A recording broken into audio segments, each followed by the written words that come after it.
Pembacaan firman Tuhan diambil dari Mazmur 8 ayat 1 sampai 10. Untuk pemimpin biduan. Menurut lagu Gitit Mazmur Daud. Ya Tuhan, Tuhan kami, betapa mulianya nama-Mu di seluruh bumi. Keagungan-Mu yang mengatasi langit dinyanyikan. Dari mulut bayi-bayi dan anak-anak yang menyusu, telah Kau letakkan dasar kekuatan kanah lawan-Mu, untuk membungkamkan musuh dan pendendam. Jika aku melihat langit-Mu, buatan jari-Mu, bulan, dan bintang-bintang yang Kau tempatkan, apakah manusia sehingga Engkau mengingatnya? Apakah anak manusia sehingga Engkau mengindahkannya? Namun Engkau telah membuatnya hampir sama seperti Allah, dan telah memahkotainya dengan kemuliaan dan hormat. Engkau membuat dia berkuasa atas buatan tangan-Mu. Segala-galanya telah Kau letakkan di bawah kakinya. Kambing, domba, dan lembu sapi sekalian, juga bintang-bintang di padang, burung-burung di udara, dan ikan-ikan di laut, dan apa yang melintas arus lautan. Ya Tuhan, Tuhan kami, betapa mulianya nama-Mu di seluruh bumi. Shalom jemaat yang dikasihi Tuhan, kita bersyukur diberikan kesempatan untuk beribadah kepada Tuhan. Mari sebelum kita belajar firman Tuhan, kita terlebih dahulu berdoa. Bapa di surga, kami datang ke hadapan Tuhan, memohon pertolongan dan kekuatan daripada Roh Kudus untuk memimpin hamba-Mu yang akan menguraikan kebenaran firman Tuhan. Kami rindu ya Tuhan, biarlah firman Tuhan yang diberitakan boleh menjadi kekuatan pertolongan dan boleh memperteguh iman kami kepada Tuhan kami Yesus Kristus, Tuhan dan Juru Selamat kami. Kiranya Tuhan, Kau sendiri yang boleh berbicara kepada kami pribadi lepas pribadi. Pakailah hamba-Mu yang penuh dengan kelemahan ini, Tuhan yang kuatkan, Tuhan yang boleh sertai. Kami berserah di dalam nama Tuhan Yesus Kristus. Amin. Saudara sekalian, hari ini kita akan merenungkan satu tema, yaitu tentang siapakah manusia di hadapan Allah. Dari Mazmur 8 yang tadi sudah dibacakan, kita akan merenungkan mengapa manusia diciptakan, seperti apa manusia di hadapan Tuhan, dan bagaimana kita sebagai manusia bisa berelasi secara benar dengan Tuhan. Nah, sebelum saya menguraikan Mazmur 8 ini, mari kita saksikan sebuah video singkat dari India tentang seorang pengemudi bajai, saudara sekalian. Lalu saudara pikirkan, siapa itu manusia? Seperti apa sih konsep diri manusia? Kita saksikan.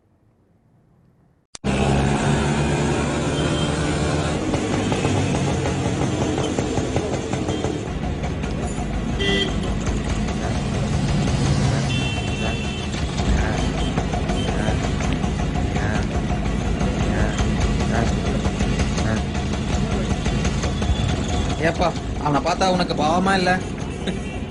எல்லாம் நமக்கு தான் தெரியும். ஏப்பா ஒரு நாளைக்கு 200 ரூபா சம்பாதிப்பியா? அதுல 1 ரூபா போட்டு நான் குறைஞ்சா போயிருவேன்.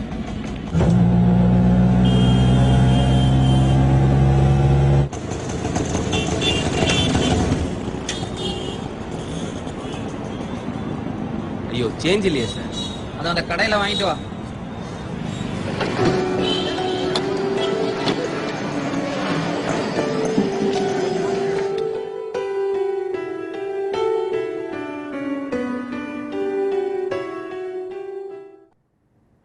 Ya, demikian saudara sekalian video singkat tadi, dan di akhir daripada video itu ada kalimat begini, ignoring the ability bring disability.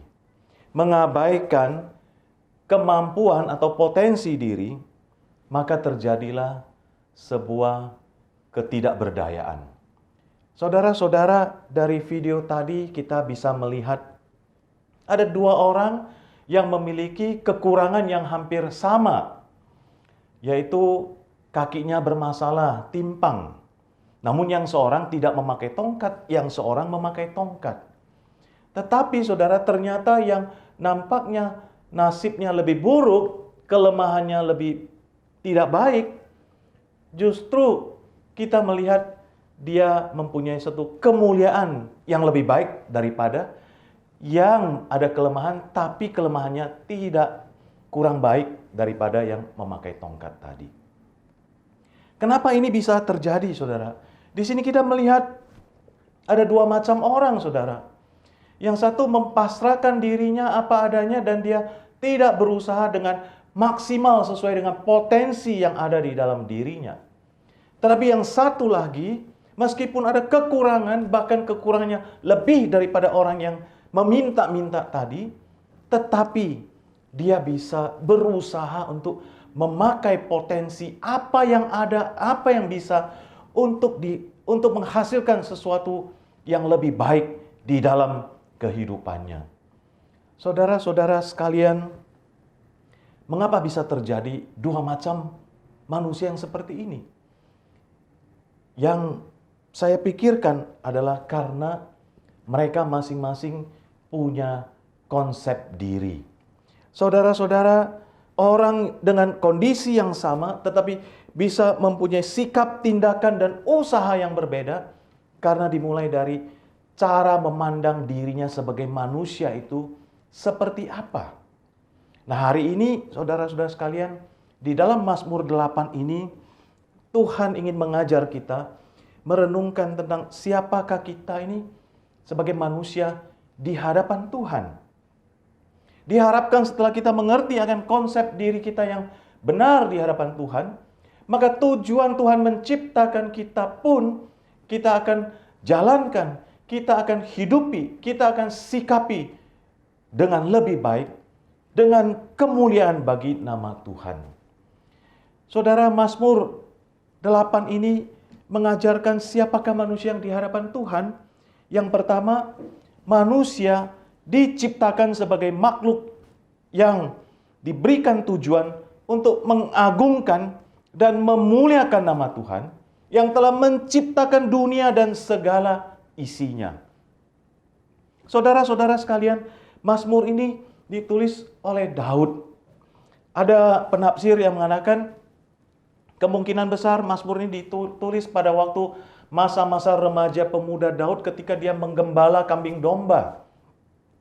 Ada kalanya dia harus bermalam di padang rumput di malam hari sehingga dia bisa menyaksikan bulan bintang yang bersinar. Lalu dia merenungkan tentang kebesaran Tuhan, ciptaan Tuhan sampai kepada siapa manusia. Ada pula penafsir yang mengatakan kemungkinan juga Daud menuliskan ini ketika dia telah selesai mengalahkan Goliat sang raksasa, bangsa Filistin musuh daripada Israel. Kemudian Daud di dalam ayat ketiga dikatakan dia menggambarkan seolah-olah dirinya seperti bayi dan anak-anak yang kecil, yang lemah, tetapi Tuhan bisa memakai dia untuk membungkam musuh, untuk membungkam lawan dari kekuatan yang berasal dari Tuhan. Nah saudara, kapanpun itu ditulis konteksnya oleh Daud, tetapi yang jelas sekali Roh Kudus menolong memimpin Daud menuliskan satu mazmur yang begitu indah, yang dimulai dari ajakan untuk menyadarkan bahwa manusia diciptakan sebagai makhluk yang mempunyai tujuan untuk mengagungkan dan memuliakan nama Tuhan yang telah menjadikan langit, bumi, dan segala isinya. Maka dimulai dari ayat kedua, Daud mengatakan, "Ya Tuhan, Tuhan kami, betapa mulianya namamu di seluruh bumi. Keagunganmu yang mengatasi langit dinyanyikan." Kemudian di awal Mazmur menulis, "Ya Tuhan, Tuhan kami, betapa mulianya namamu." Kemudian Daud juga mengakhiri atau menutup Mazmur ini di ayat yang 10 juga mengatakan kalimat yang sama. "Ya Tuhan, Tuhan kami, betapa mulianya namamu di seluruh bumi." Saudara, jenis tulisan seperti ini di awal menyebut "Ya Tuhan, Tuhan kami", di akhir menyebut "Ya Tuhan, Tuhan kami", Ini menandakan Daud ketika merenungkan kebesaran Tuhan dengan segala ciptaannya, segala isinya termasuk ciptaan terhadap manusia, maka di awal dimulai dari mengajak manusia untuk memuji, memuliakan, mengagungkan nama Tuhan. Dari awal kehidupan sampai akhir kehidupan, kita diciptakan supaya kita mempunyai satu tujuan untuk memuliakan nama Tuhan. Hal ini juga saudara bisa baca di dalam Perjanjian Baru, di mana Rasul Paulus juga mengatakan, baik engkau makan atau engkau minum atau engkau melakukan segala sesuatu, lakukanlah itu untuk kemuliaan bagi nama Tuhan. Segala kemuliaan bagi nama Tuhan karena segalanya adalah dari Dia dan oleh Dia dan kepada Dia dan untuk Dia. Segala kemuliaan hanya bagi nama Tuhan. Nah saudara-saudara, ketika Daud memulai Mazmur ini, dia mengulangi kata, ya Tuhan, Tuhan kami, di awal dan di akhir. Kita lihat sedikit tentang bahasa aslinya. Ya Tuhan, Tuhan kami. Tuhan yang pertama, kalau terjemahan bahasa Indonesia adalah Tuhan. Semua huruf besar itu diterjemahkan dari kata Yahweh atau YHWH, yang berarti the existing one, yang berarti the proper name of the one true God. Dia adalah yang kekal, dia adalah sumber segala sesuatu. Tuhan pernah memberitahukan kepada Musa. Tuhan berkata, aku adalah aku, I am that I am. Dari kekal sampai kekal, dialah Tuhan, the existing one. Dialah Sang Pencipta.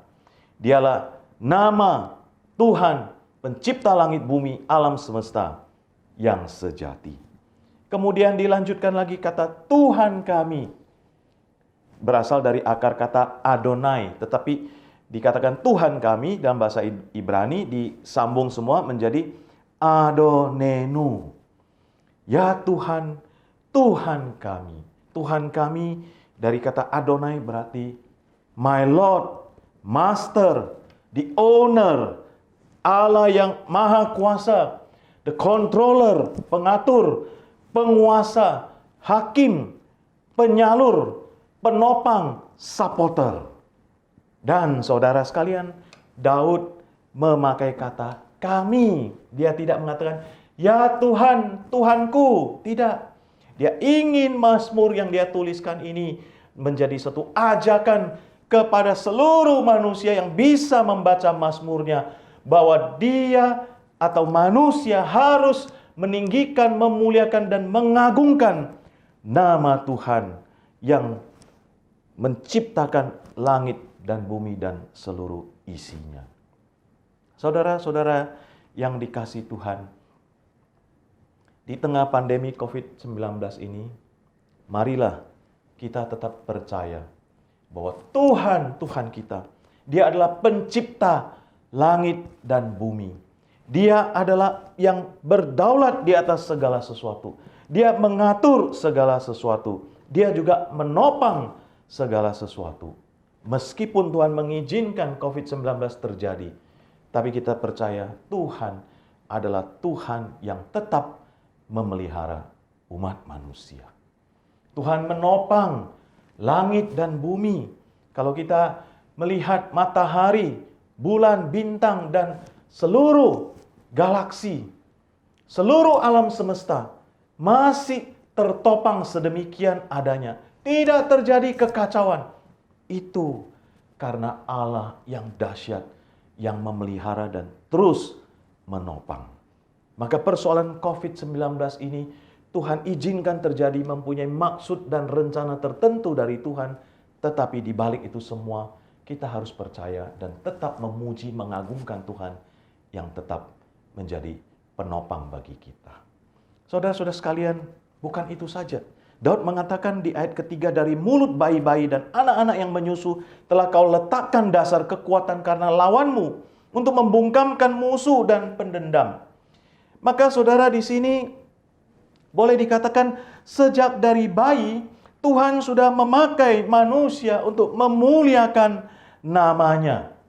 Saudara-saudara, Tuhan merancang manusia untuk memuliakan namanya, bahkan membungkam musuh dan pendendam.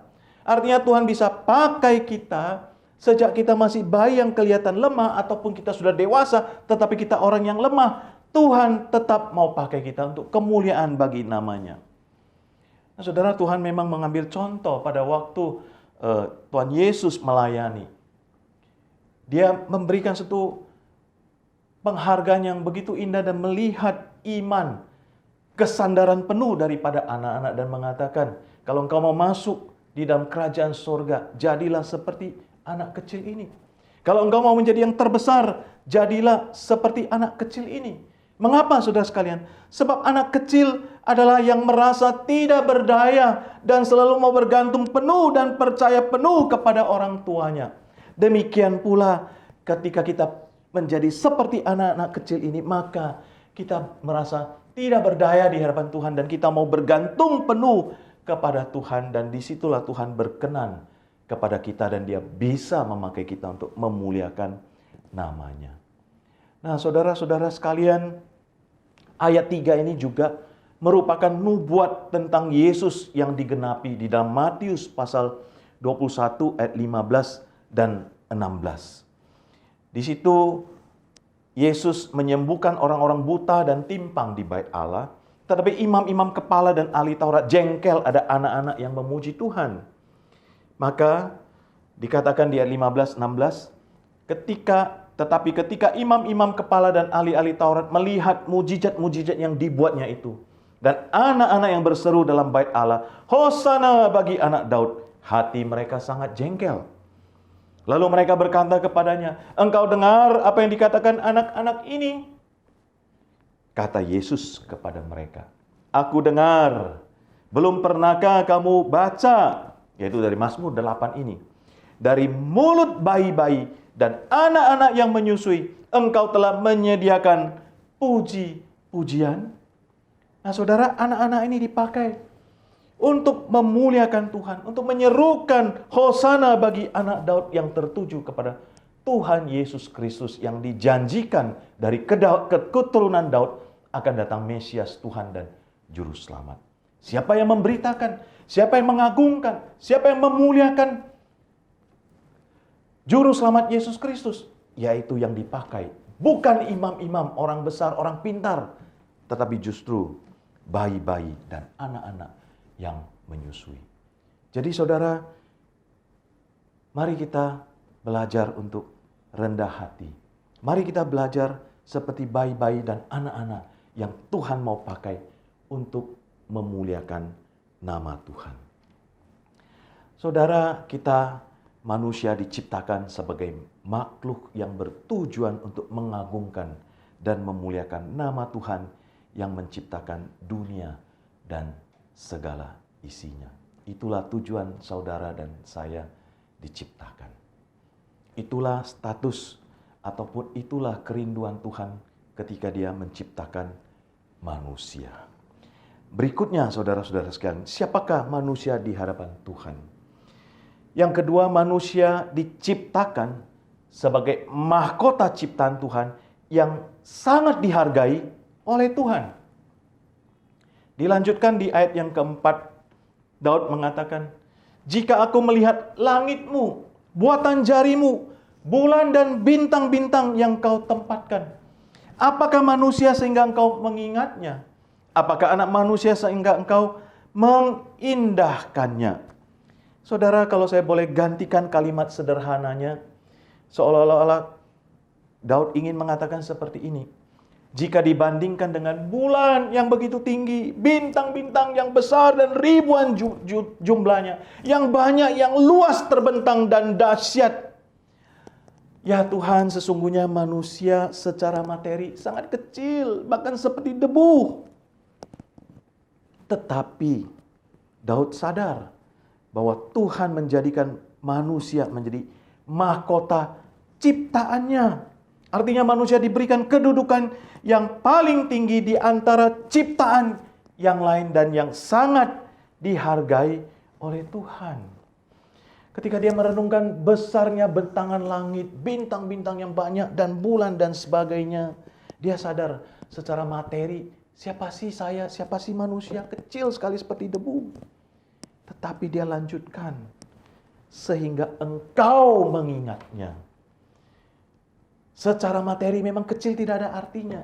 Tetapi secara rohani, secara relasi, secara hakikat, ternyata manusia itu begitu berharga di mata Tuhan. Sehingga Daud memakai kata-kata, engkau mengingatnya.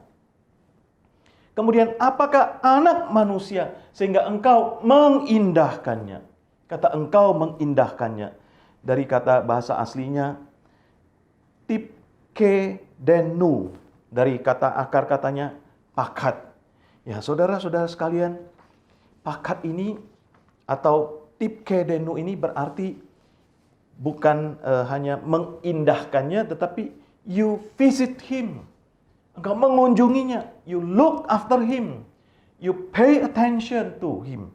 You care for him. Jadi beberapa terjemahan bahasa Inggris ada memakai kata-kata itu yang berganti-gantian menjelaskan arti kata mengindahkan. Tuhan menghargai manusia dengan cara dia mengingat, dia mengindahkan manusia. Meskipun secara materi manusia sangat kecil sekali dibandingkan dengan alam semesta. Jadi ketika Daud terbaring barangkali di padang melihat bulan dan bintang-bintang, dia lihat, wah, betapa dahsyat alam semesta ciptaan Tuhan. Tetapi dibandingkan mereka materi, saya memang tidak ada apa-apanya, kecil sekali. Tetapi Tuhan memberikan roh yang saya bisa berelasi dengan Tuhan. Yang bisa saya mengimani bahwa Tuhan mengingat saya, bahwa Tuhan mengindahkan saya dari pengalaman-pengalaman kehidupannya, dari firman Tuhan yang dia ketahui. Dia yakin Tuhan begitu menghargai manusia. Nah, saudara-saudara sekalian, mungkin saudara pernah pengalaman ada seseorang yang saudara ketemu, saudara sapa dia, tapi dia lupa saudara. Apa yang terjadi dengan saudara jika kejadian ini terjadi? Maka saudara mungkin bisa rasa tersinggung. Saudara mungkin rasa, loh kok dia lupa sama saya? Tapi saya mau katakan, Tuhan mengingat saudara dan saya. Kalau saudara menghadapi persoalan pergumulan dalam suasana COVID-19 ini, firman Tuhan hari ini mengingatkan, Tuhan mengindahkan engkau, mengingat engkau, menvisit engkau, melook after engkau, pay attention, memberikan perhatian dan care for you, dan memelihara engkau. Inilah manusia di hadapan Tuhan yang begitu dikasihi. Berikutnya, saudara sekalian, kita melihat manusia yang diciptakan sebagai mahkota ciptaan Tuhan yang sangat dihargai, juga dari ayat 6 sampai 9. Selain diingat, diindahkan, namun engkau telah membuatnya hampir sama seperti Allah, dan telah memahkotainya dengan kemuliaan dan hormat. Engkau telah membuat dia berkuasa atas buatan tanganmu. Segala-galanya telah kau letakkan di bawah kakinya. Kambing domba dan lembu sapi sekalian, juga binatang-binatang di padang, burung-burung di udara, dan ikan-ikan di laut, dan apa yang melintasi arus lautan. Dari sini kita belajar bahwa Daud menyadari, selain kita diingat dan diindahkan oleh Tuhan, kita juga diberikan hak istimewa sebagai manusia yang diciptakan untuk berkuasa atas ciptaan yang lain. Tuhan memberikan potensi kepada manusia yang dengan kalimat dikatakan hampir sama seperti Allah. Kalau kita mengingat catatan Musa di Kejadian pasal 1, maka Tuhan menciptakan kita, dikatakan mari kita menciptakan manusia menurut gambar dan rupa kita. Gambar dan rupa Allah. In the likeness, in the image and in the likeness of God. Kita dicipta menurut gambar dan rupa Allah, di mana kita memiliki sifat-sifat Allah, potensi-potensi yang dimiliki oleh Allah, Allah berikan kepada manusia. Bedanya manusia memiliki keterbatasan tetapi Allah tidak terbatas. Manusia diberikan daya cipta, manusia diberikan imajinasi, manusia diberikan perasaan, manusia diberikan berbagai potensi-potensi untuk berkuasa atas ciptaan, dan manusia diberikan tanggung jawab untuk mengelola bumi dan segala isinya yang kita kenal dengan mandat budaya. Manusia bisa berbudaya, mengembangkan budaya untuk kesejahteraan manusia, untuk kesejahteraan alam ciptaan Tuhan, dan semuanya itu bertujuan untuk menyatakan kemuliaan bagi nama Tuhan. Nah, saudara-saudara, mari kita sadari seberapa lemah dan seberapa banyak pun kelemahan kekurangan kita, kita tetap dicipta menurut gambar dan rupa Allah. Meskipun sudah tercemar dan sudah rusak oleh karena dosa, tetapi kemuliaan, hormat, dan potensi-potensi itu tetap masih ada. Mari kita hidup senantiasa untuk kembali kepada rancangan Tuhan yang menciptakan kita, supaya kemuliaan dan hormat itu kita bisa dapatkan, kita bisa raih, tetapi semuanya untuk kemuliaan bagi nama Tuhan. Kita menyaksikan dalam kesaksian-kesaksian banyak orang-orang yang cacat, yang kekurangan, tetapi mereka begitu potensi. Ada yang bernama Lena Maria yang tidak punya kaki dan tangan, tetapi hanya ada satu kakinya, tapi dia bisa bermain musik, dia bisa menenun, dia bisa menggambar dengan kakinya. Ada yang bernama Nick Vujicic, juga demikian, tidak punya tangan, kaki hanya kecil sekali, tetapi dia bisa menjadi seorang motivator, penyemangat yang hebat. Dan banyak lagi kesaksian-kesaksian yang lain. Kenapa, saudara sekalian? Karena meskipun ada kekurangan, meskipun ada cacat, Tuhan masih tetap menciptakan seturut gambar dan rupa Allah yang bisa memancarkan kemuliaan dan hormat. Jikalau orang-orang yang normal, orang-orang luar biasa yang punya talenta, yang bakat, misalnya para artis, para olahragawan, ketika mereka tampil atau akrobat atau mereka yang tampil di acara-acara bakat, talent show dan sebagainya, kita bisa begitu mengagumi dan memberikan kehormatan yang luar biasa karena kehebatan mereka. Biarlah itu semua juga kita sadar bahwa Tuhanlah yang memberikan satu pancaran, satu potensi, sehingga semua itu kalau kita saksikan, kita harus kembalikan kemuliaan bagi nama Tuhan. Namun sayang, saudara-saudara, kemuliaan Allah yang ada pada manusia itu Alkitab mengajarkan telah rusak karena dosa. Di dalam Roma dikatakan, karena manusia telah berdosa dan kehilangan kemuliaan Allah. Tetapi puji syukur karena kasih karunia Tuhan memberikan keselamatan, pemulihan kemuliaan itu melalui Tuhan Yesus Kristus. Tuhan datang di dalam Yesus Kristus untuk menjadi manusia sempurna yang mengembalikan kemuliaan Allah dalam diri manusia, sekaligus menjadi juru selamat manusia, untuk menebus manusia dari dosa dan mengembalikan kemuliaan Allah yang ada dalam diri manusia. Dan gambaran manusia yang ideal yang ada di dalam Mazmur 8 ini, yang sudah dirusak, dicemarkan oleh dosa, tetapi gambaran yang ideal ini ternyata ketika Daud menuliskannya, itu dipakai oleh Tuhan untuk menjadi satu nubuatan tentang Tuhan Yesus Kristus yang digenapi di dalam Ibrani pasal 2 ayat 5 sampai 9. Nah, saudara-saudara, saya bacakan Ibrani 2 ayat 5 sampai 9. Sebab bukan kepada malaikat-malaikat telah ia taklukkan dunia yang akan datang yang kita bicarakan ini. Ada orang yang pernah memberi kesaksian di dalam suatu nats, katanya, apakah manusia sehingga engkau mengingatnya, atau anak manusia sehingga engkau mengindahkannya? Namun engkau telah membuatnya untuk waktu yang singkat, sedikit lebih rendah daripada malaikat-malaikat, dan telah memakotainya dengan kemuliaan dan hormat. Segala sesuatu telah engkau taklukkan di bawah kakinya. Sebab dalam melakukan segala sesuatu kepadanya, tidak ada suatu pun yang ia kecualikan, yang tidak takluk kepadanya. Tetapi sekarang ini kita lihat bahwa segala sesuatu telah ditaklukkan kepadanya.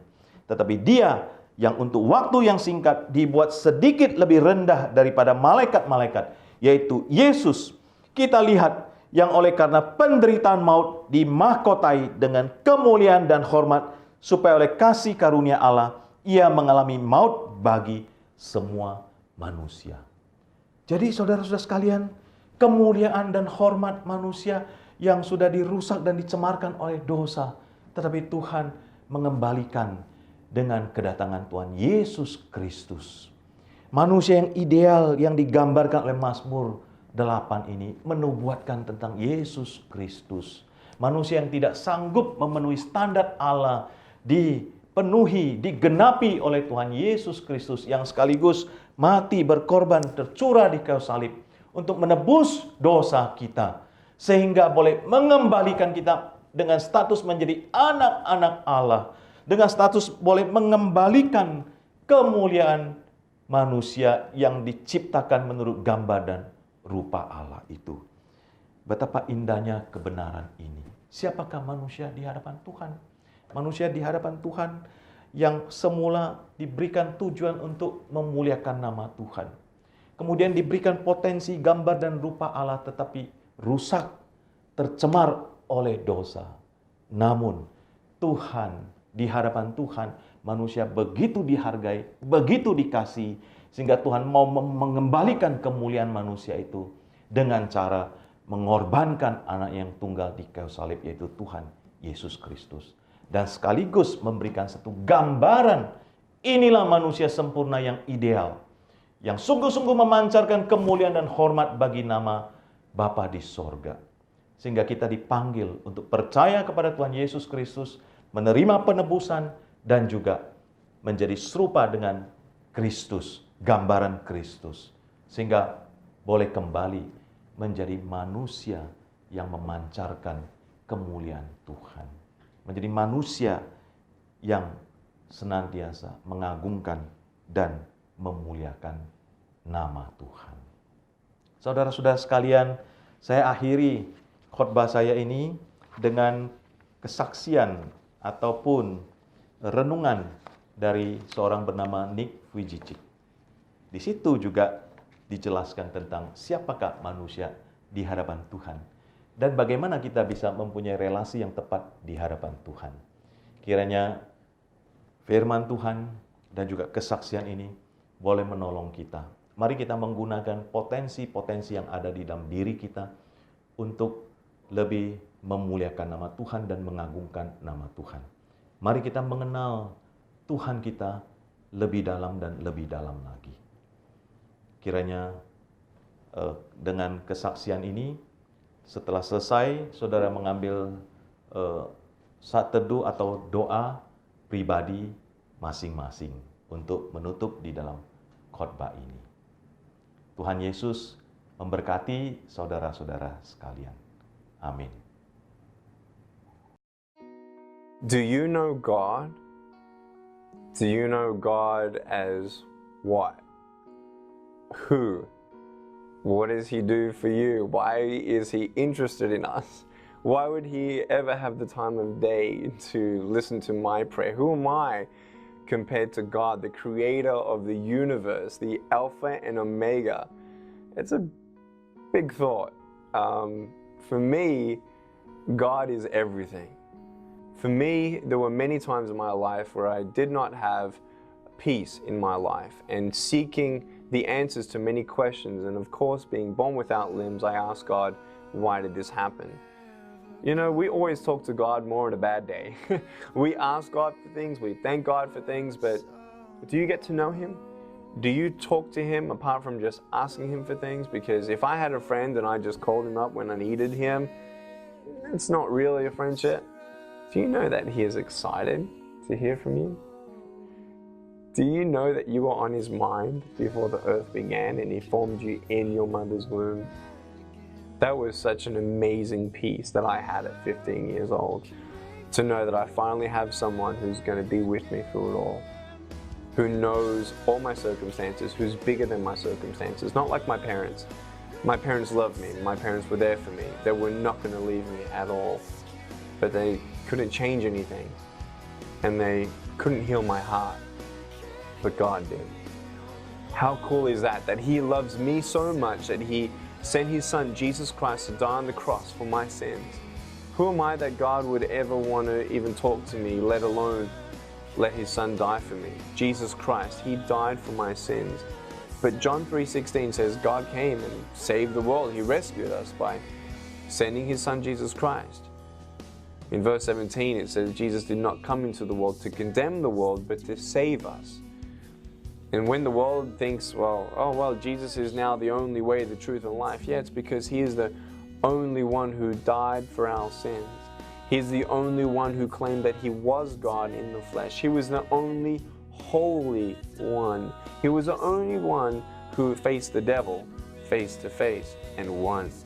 He was the only one who could raise Himself from the dead.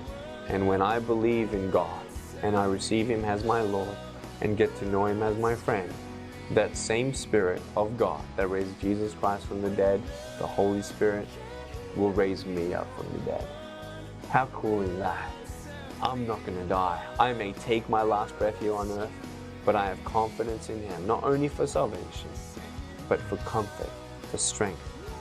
And I can actually talk to Him. I might be good to you, but compared to God, who's Nick Vujicic? No one.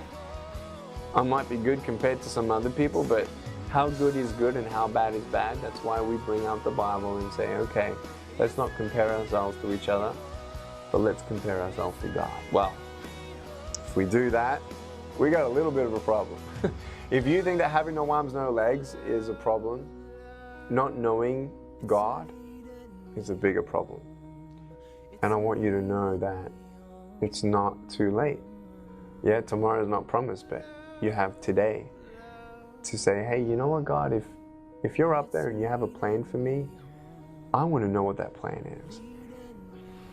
And the beautiful thing about knowing God is knowing what He said.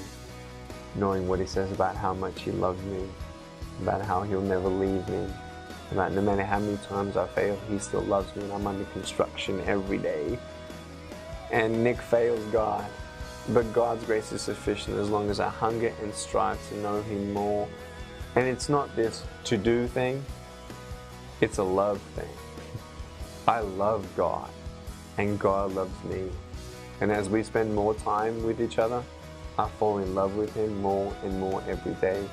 The most exciting thing that I can ever do today is to know something more about God's love for me and my family.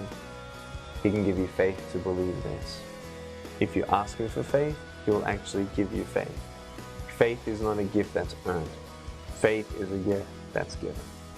He loves you so much. And more than anything today, I want you to know God.